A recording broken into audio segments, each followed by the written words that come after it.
I-check po natin kung paano mag-load dito sa TICMO. So ayan, para masagot natin yung tanong ni Kabayan. Ayan, Kabayan, paano po mag-load ng internet gamit ang TICMO account?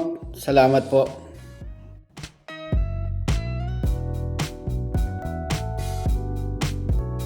Yo, what's up mga kabayan? Welcome back sa aking channel, OFW Nonoy.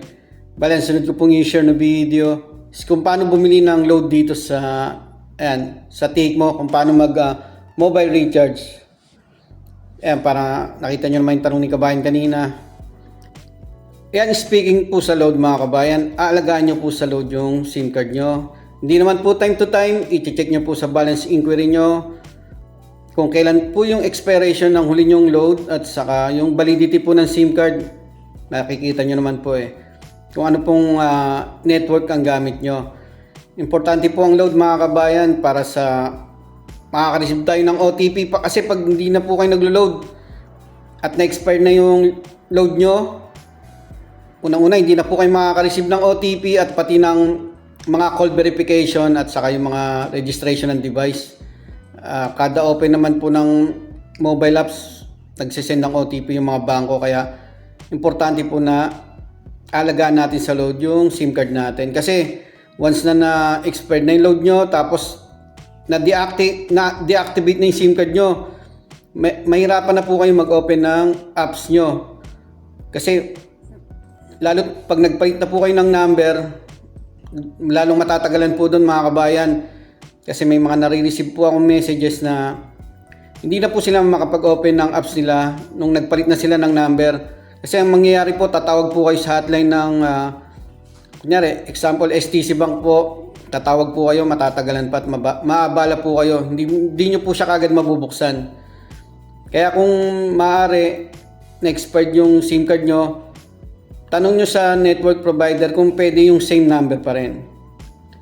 So ayan, yun lang tips ko sa inyo mga kabayan.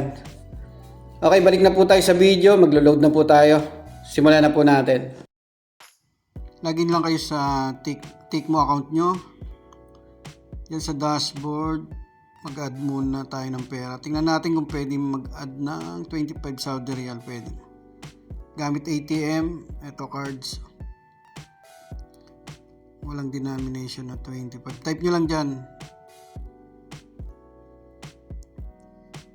Tapos add money. Click nyo yan. Tapos piliin nyo na ATM na gagamitin nyo. Pag wala pa, click nyo lang yung add nyo. Yan, marami akong na-add na ATM dyan. Tapos lagay nyo na yung 3 digit ng yung CVV ng ATM nyo. Tapos continue. Sa mga nakakaalam na mag-add money, skip nyo na lang yan. Confirm nyo. Magsisend ng OTP yung bangko nyo, lagay nyo lang dyan. Ayan, nakapag-add naman tayo ng 25 Saudi Riyal. Pwede pala tinatanggap. Yung iba kasi 100 or 50. Tapos sa dashboard, punta na po tayo dito sa gitna, mobile recharge. Ayan, unang-una na yung sa local, Saudi. Tapos pwede rin mag-load ng international mga kabayan. Sa susunod na video na po yan. Ayan, balik tayo sa operator. Ayan po yung mga network provider. Pili lang po ko dyan. So, ito pa rin tinatanong yung kabayan sa baba, yung QuickNet network, QuickNet card. Yan, may mga ano po dyan pagpipilian. Sundan nyo lang yung sa screen na instruction. Regular load po yung load natin, hindi po internet. Ito yung sawa cards. Ayan, pili lang po kayo dyan. Bali yung 23 regular load lang. Tapos, ayan, click nyo na yung pay. Magsisend ng OTP ang TICMO, lagay nyo lang dyan. So, ayan, okay na. Nakabili na tayo. Ayan po yung voucher code. Ayan sa unan. Kung sakaling na-close nyo po yan ng di sinasadya, punta na lang po kayo ng history ng transaction nyo. Ayan, nasa baba. Tabi ng home. Andyan yung transaction yung pinakauna. Ayan yung voucher code. I-copy nyo po lang yan. Yan, press nyo yan pula. Ayan, voucher code copy. Tapos punta po kayo sa call. I-load na po natin yung nabili nating load sa Tikmo. Tayong call. Ito yung format, alam nyo naman na siguro to. *155 * tapos yung voucher code. I-paste nyo na lang po dyan. Tapos lagyan nyo ng hash. Tapos call na. Ayan, yan yung message ng STC na meron na po tayong load. Andyan din po yung expiration date ng niload natin. Meron din po kayo marireceive na SMS. Ay, mga utang ko po sa load yan, kabayan. Nag-credit ako ng load yung mga lobas na yun. Ayan, 8808. 668.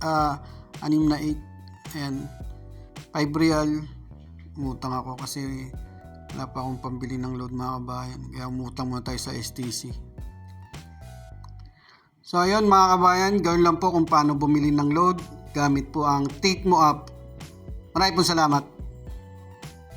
Ayun kabayan, sana sagot ko yung katanungan mo at sa iba pa po nating mga kababayan na may katanungan. Message or comment lang po kayo sa mismong video sa YouTube at saka sa Facebook. Mag-iingat lang po kayo sa mga nagko-comment na PM and mga nang-scam po yun. I-double check nyo po yung nakakausap nyo sa Messenger. Huwag nyo pong bibigay yung OTP nyo at yung mga bank at personal details nyo mga kabayan. Mag-iingat po. Maraming salamat.